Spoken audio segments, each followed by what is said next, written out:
நிகழ்ச்சியிலே கலந்து கொண்டு சிறப்பித்துக் கொண்டிருக்கின்ற நம்முடைய கூட்டணி கட்சியிலே அங்கம் வைக்கின்ற அம்மா மக்கள் முன்னேற்ற கழகத்தினுடைய திருப்பத்தூர் சட்டமன்ற தொகுதியுடைய வேட்பாளராக இருக்கின்ற அருமை சோர் ஞானசேகர் அவர்களே, மரியாதைக்குரிய முன்னாள் மத்திய அமைச்சர் நாடாளுமன்ற அண்ணன் தம்பிதுரை அவர்களே, நிகழ்ச்சியிலே பங்கு பெற்றுகின்ற பாரதிய ஜனதா கட்சி மற்றும் பாட்டாளி மக்கள் கட்சி மற்றும் அம்மா மக்கள் முன்னேற்ற கழகம், தமாக, புதிய நீதி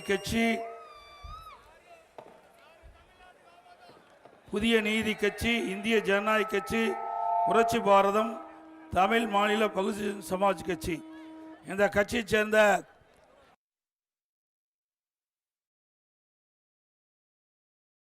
ஜோலார்பேட்டை ஒன்றிய செயலாளர் திரு ரமேஷ் அவர்களே, ஒன்றிய செயலாளர் மணிகண்டன் அவர்களே, நகர செயலாளர் சீனிவாசன் அவர்களே, வாரியிருந்து சிறப்பித்துக் கொண்டிருக்கின்ற அனைத்து இந்திய அண்ணா திராவிட முன்னேற்ற கழகத்திலே பல்வேறு பொறுப்புகளை வைக்கின்ற நிர்வாகிகளே,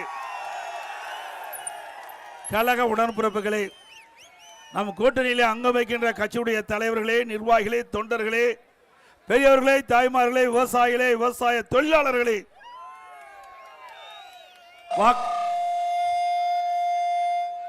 வாக்காளர் பெருமக்களே, பத்திரிகையாளர்களே, ஊடக நண்பர்களே, மகளிரின் சேர்ந்த சகோதரிகளே, அத்தனை பேருக்கும் என்னுடைய முதற்கண் நன்றி கலந்த வணக்கம். கடந்த முறை 2021 சட்டமன்ற பொதுத் தேர்தலின் போது ஜோலார்பேட்டையில் அருமைச்சவர் KC வீரமணி அவர்கள் போட்டியிட்டாரு. சொற்ப வாக்கு வித்தியாசத்தில் அவர் வெற்றி வாய்ப்பு இழந்து விட்டார். வெறும் 1090 வாக்குகள் குறைவாக பெற்ற காரணத்தினாலே அந்த வாய்ப்பு இழந்து விட்டார். ஒரு பூத்துக்கு 3 ஓட்டு கிடைச்சிருந்தா வெற்றி பெற்றிருக்கலாம், ஒரு குடும்பம் ஓட்டு போட்டிருந்தா வெற்றி பெற்றிருக்கலாம், இந்த தொகுதிக்கு நிறைய சேவை செஞ்சிருக்கலாம். அவர் அமைச்சராக இருக்கின்ற பொழுது இந்த மாவட்டத்திற்கு பல்வேறு திட்டங்களை வேண்டும் என்று போராடி வாதாடி பெற்று இந்த மாவட்டம் வளர்ச்சி பெறுவதற்கு அடித்தளமாக விளங்கியவர் அறிவிச்சவர் KC வீரமணி அவர்கள். சொல்ல போனா இந்த வேலூர் மாவட்டத்தை பிரித்து திருப்பத்தூர் தனி மாவட்டமாக உருவாவதற்கு அஸ்திவாரம் போட்டதே அறிவிச்சவர் KC வீரமணி. தயவு செய்து அருள் கூர்ந்து நீங்கள் சிந்திக்க வேண்டும். இந்த மாவட்டம் உருவாக்கணும் சாதாரண விஷயம் இல்லை. 400 கோடி நிதி ஒதுக்கீடு செய்யப்பட்டால் தான் ஒரு புதிய மாவட்டத்தை உருவாக்க முடியும். அப்படி இந்த மாவட்ட மக்களுக்காக, இந்த பகுதியில் இருக்கின்ற 4 சட்டமன்ற தொகுதியில் இருக்கின்ற மக்கள் நிர்வாக வசதிக்காக எங்களுடைய பகுதியில் இருக்கின்ற 4 சட்டமன்ற தொகுதியும் உள்ளடக்கி இங்கே ஒரு புதிய மாவட்டத்தை உருவாக்க வேண்டும் என்று என்னிடத்திலே கோரிக்கை வைத்து நான் முதலமைச்சர் இருந்த பொழுது அம்மாவுடைய அரசு திருப்பத்தூர் தலையிடமாக கொண்டு புதிய மாவட்டத்தை உங்களுக்கு நாங்கள் தந்தோம். திருப்பத்தூருடைய தலைமையிடமாக கொண்டு மாவட்ட மருத்துவமனை வேண்டும் என்று கேட்டார். அதையும் உங்களுக்கு வழங்கிய அரசாங்கம் அதிமுக அரசாங்கம்.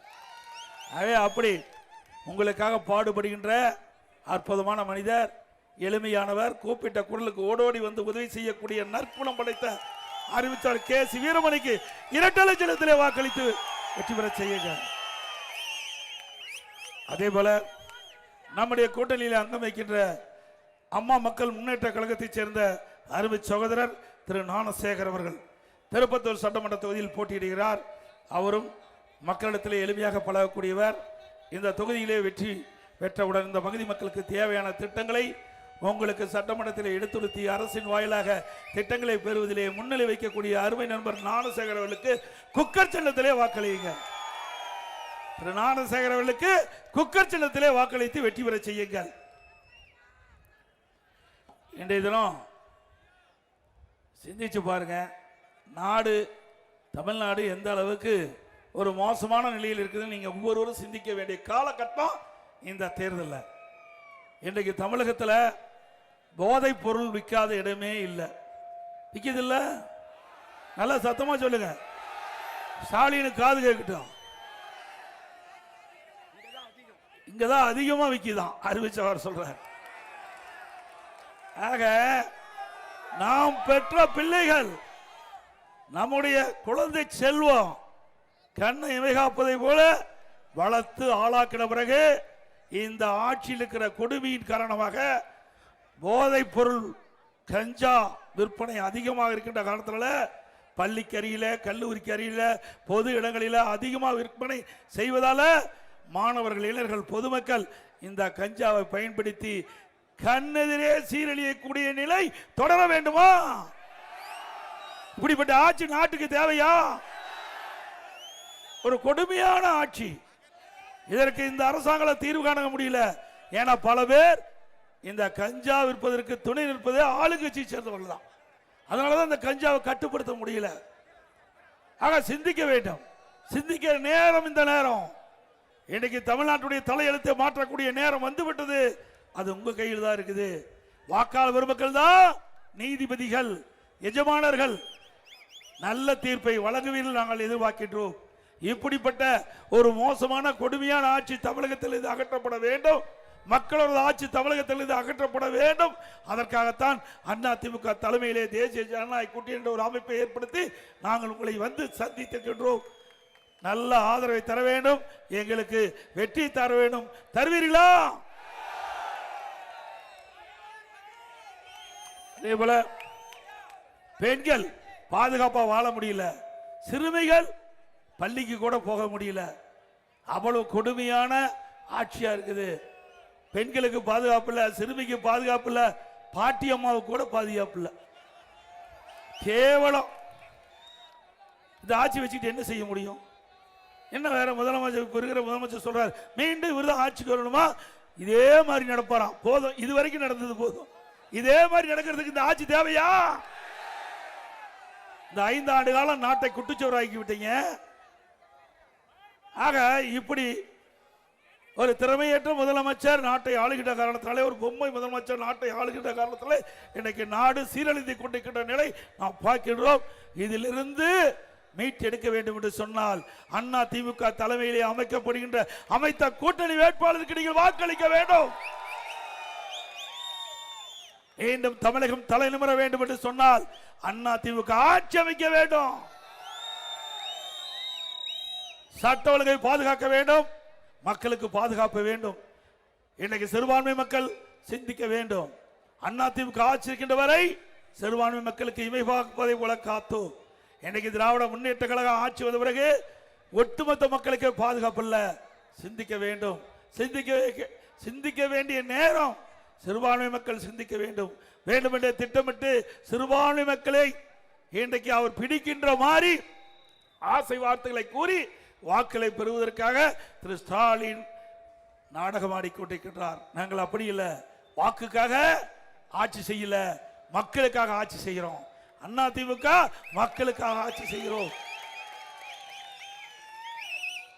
அண்ணா திமுக 2011 2021 வரை 10 ஆண்டு காலம் சிறப்பான ஆட்சி நாட்டு மக்களுக்கு கொடுத்தோம். இன்றைக்கு எதிரிகள் கூட, எதிர்கட்சி வரிசையில் இருக்கின்றவர்கள் கூட மூக்கு மேல் விரல் வைத்து பாராட்டுகின்ற அளவுக்கு சிறப்பான ஆட்சி கொடுத்த அரசாங்கம் அண்ணா திமுக அரசாங்கம். இன்றைக்கு திமுக ஆட்சியை செய்து ஒரு குடும்ப ஆட்சி, வாரிசு அரசியல். இந்த தேர்தலில் அதுக்கு முற்றுப்புள்ளி வைப்பீர்களா? குடும்ப ஆட்சி தேவையா? வாரிசு அரசியல் தேவையா? ஆக இன்றைக்கு 4 அதிகார மையங்கள் தமிழகத்தை ஆட்டி படத்தை கொண்டிருக்கிறது. நேற்று தினம் பாருங்க, திரு ஸ்டாலினுடைய மருமகன் சபரீஸ்வரன் அவரும் இப்ப பொது வெளியில் வந்துட்டார். 4 அதிகார மையம் தமிழகத்தை ஆட்டி படத்தை கொண்டிருக்கிறது. ஒன்று முதலமைச்சர் ஸ்டாலின், துணை முதலமைச்சர் உதயநிதி அவர்கள், 3வது சபரீஸ்வரன் திரு ஸ்டாலினுடைய மருமகன், 4வது திரு ஸ்டாலினுடைய மனைவி துர்கா அம்மா. 4 பேர் தமிழகத்திலே கூறு போட்டு தமிழகத்தை ஆட்டி படத்திக் கொண்டிருக்கின்றார். இந்த தேர்தல் அதுக்கு முற்றுப்புள்ளி வைப்பீங்களா? இப்படிப்பட்ட குடும்பம் அதிகாரத்தை செலுத்துவது ஏற்றுக்கொள்ள முடியுமா? இன்றைக்கு தமிழகம் இந்த அளவுக்கு தலைகுனிவதற்கு காரணம் இந்த அதிகார மையங்கள். ஆக இந்த அதிகார மையங்கள் மூலமாக எல்லா துறைகளிலும் கொள்ளையடித்து கொண்டிருக்கின்ற காட்சி பார்க்கிறோம். பங்கு போட்டுட்டாங்க குடும்பத்தில் இருக்கிறவங்க, இந்தந்த துறை இவர்களுக்குன்னு. அப்புறம் எங்க போய் நாடு வளரும்? அது மட்டுமல்ல, இன்றைக்கு 2021 சட்டமன்ற பொதுத் தேர்தலில் திராவிட முன்னேற்ற கழகத்தின் சார்பாக திமுக ஆட்சிக்கு வந்தால் 525 அறிவிப்புகள் வெளியிட்டு அதை நிறைவேற்ற வேண்டும் என்று இன்றைய முதலமைச்சர் அன்றைக்கு எதிர்க்கட்சி தலைவராக இருக்கின்ற பொழுது அவர் அறிவிப்பு கொடுத்தார். நிறைவேற்றினாரா முழுசும்? அவர் அறிவிச்ச அறிவிப்பில் 1/4 அறிவிப்பு கூட நிறைவேற்றல. அதில் ஒரு சிலவற்றை இந்த நேரத்தில் குறிப்பிடுவது பொருத்தமாக இருக்கின்ற கருதுகிறேன். இன்றைக்கு பெட்ரோல் டீசல் குறைக்கிறாங்களா? குறிச்சாங்களாங்க? மாதந்தோறும் கேஸ் சிலிண்டருக்கு 100 ரூபாய் மானியம் கொடுக்குறாங்களா? கொடுத்தாங்களா? 100 நாள் வேலை திட்டத்தை 150 நாளா உயர்த்தினாங்களா? கல்வி கடன் ரத்து பண்ணாங்களா? ரேஷன் கடையில் குடும்பத்திற்கு 1 கிலோ கூடுதல் சக்கரை வழங்கினாங்களா? அத்தனை ஏமாற்று வேலை தானே. ஏற்கனவே கொடுத்த அறிவிப்பை நிறைவேற்ற முடியல, புதுசா வேற அறிவிப்பு கொடுத்துட்டார். என்ன கூப்பன் கொடுக்கிறாராம்? என்ன கொடுக்கிறாரு? அந்த கூப்பன் எதுக்கு கொடுக்குறாங்க? அந்த கூப்பன் திமுக கொடுத்து அதுல ஒரு கமிஷன் அடிக்கிறது தான் கூப்பன். திமுக எப்பொழுதுமே ஆட்சிக்கு வர போறதில்ல. இந்த தேர்தலோட திராவிட முன்னேற்ற கழக கட்சிக்கு மூடு விழா. திமுக கட்சிக்கு நல்லா சத்தமா சொல்லுங்க. இந்த கட்சியோட சட்டம் இழுத்து மூடியாச்சு. திமுக குடும்ப ஆட்சிக்கு, வாரிசு அரசியலுக்கு, ஒட்டுமொத்த திமுகவுக்கு மூடு விழா நடத்துகின்ற தேர்தல் சட்டமன்ற பொது தேர்தல். செய்வீங்களா?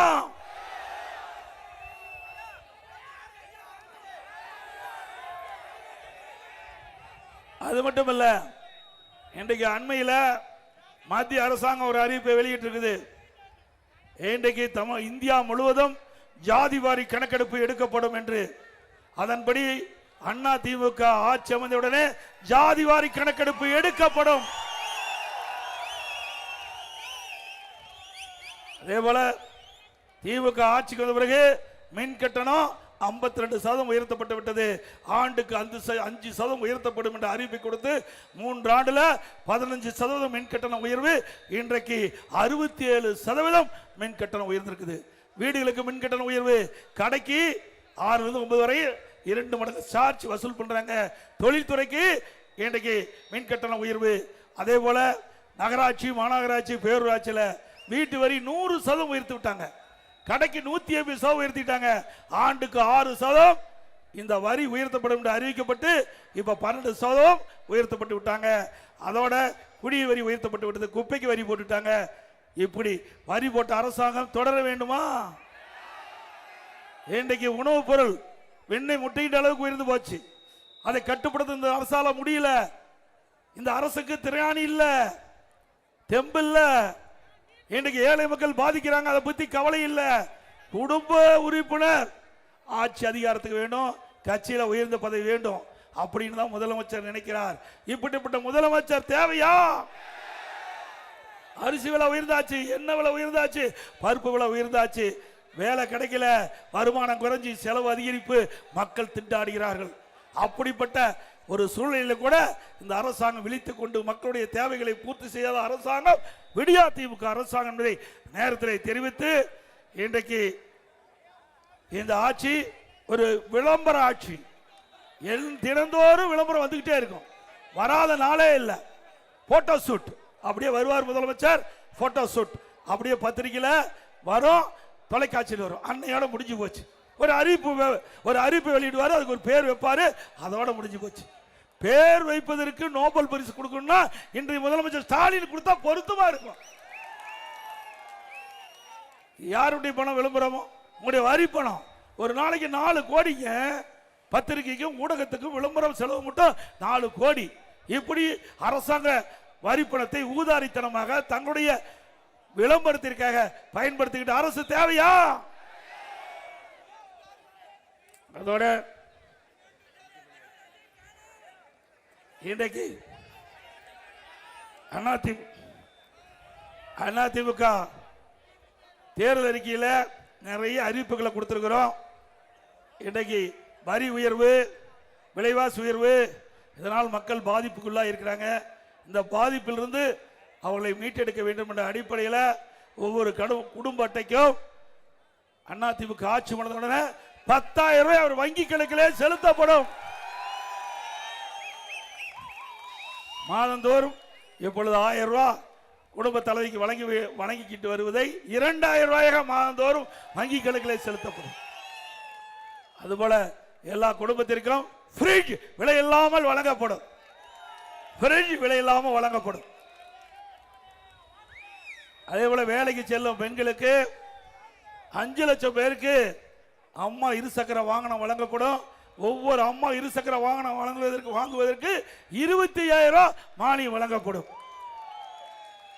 இன்றைக்கு குடும்ப அட்டைதாரருக்கு வருடத்திற்கு 3 கேஸ் சிலிண்டர் விலையில்லாமல் வழங்கப்படும். ஒவ்வொரு தைப்பொங்கல் என்றும் தைப்பொங்கல் தொகுப்பு கொடுக்கிறோம். அதோட ஒவ்வொரு குடும்ப அட்டைக்கும் 1000 ரூபாய் வழங்கப்படும். தீபாவளி என்று பெண்களுக்கும் தாய்மார்களுக்கும் அற்புதமான பட்டுப்புடவை வழங்கப்படும். இன்றைய தினம் நகர பேருந்துல பெண்களுக்கு தான் கட்டணம் பயணம் பண்றாங்க. அதிமுக ஆட்சி வந்த உடனே நகர பேருந்துல ஆண்களும் கட்டணம் இல்லாமல் பயணம் செய்யலாம். இன்றைக்கு ரேஷன் கடையில் விலையெல்லாம் அரிசி கொடுக்கிறோம். இந்த அரிசி அதிமுக ஆட்சி வந்த உடனே கடையில் வாங்குற அரிசி மாதிரி நம்முடைய ரேஷன் கடையில் வழங்கப்படும். கடையில் இருக்கின்ற அரிசி எப்படி இருக்குதோ அதே தரமுள்ள அரிசி ரேஷன் கடையில் வழங்கப்படும். மாடர்ன் ரைஸ் மூலமாக அரிசியை சுத்தப்படுத்தி மக்கள் உண்ணுகின்ற அளவுக்கு தரமான அரிசி அதிமுக ஆட்சியிலே வழங்கப்படும். அந்த விலையில்லா அரிசியோட விலையில்லா பருப்பு வழங்கப்படும், விலையில்லா எண்ணெய் வழங்கப்படும். அதோட அம்மா இல்லம் திட்டம், ஏழைகள் வீடு இல்லாமல் இருக்கின்ற அனைத்து ஏழைகளுக்கும் அற்புதமான காங்கிரீட் வீடு கட்டி கொடுக்கப்படும்.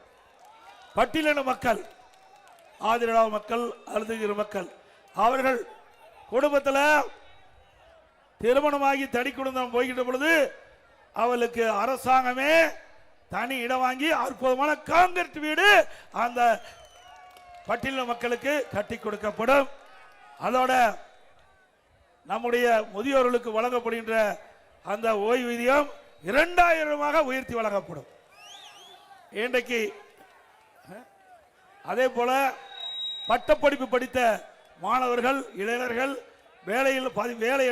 வேலைவாய்ப்பு அலுவலகத்தில் பதிவு செய்யப்பட்டு பணி கிடைக்காமல் இருக்கின்றவர்களுக்கு மாதந்தோறும் 2000 ரூபாய் வழங்கப்படும். +2 வரை 1000 ரூபாய் வழங்கப்படும்.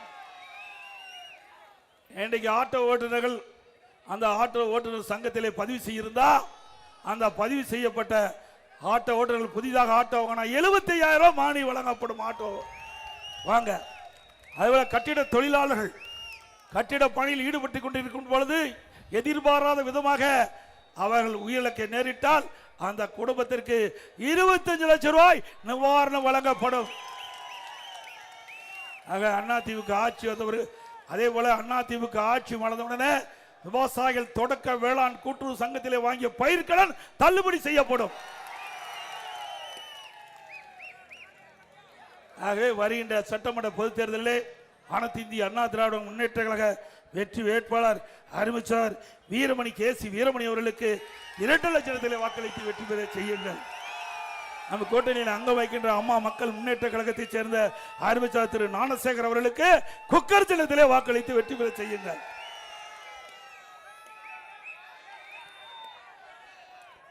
மக்களை காப்போம், தமிழகத்தை மீட்போம். மக்களை தமிழகத்தை மக்களை தமிழகத்தை மக்களை தமிழகத்தை ஸ்டாலின் மாடல் அரசு, ஃபெயிலியர் மாடல் அரசு. Bye bye Stalin. நன்றி, வணக்கம்.